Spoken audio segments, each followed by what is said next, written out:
to do Kids Story Hub. Islamic Manners of Eating.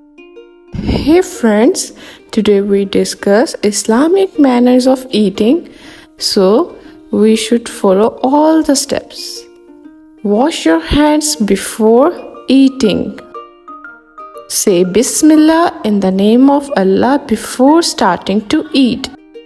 Eat with your right hand.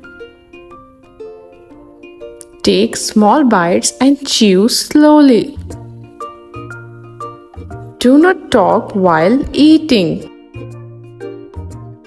Do not eat too much. Don't waste food. Say Alhamdulillah, praise be to Allah after finish eating. Do not burp or make loud noises while eating. Show gratitude to Allah for the food and blessings.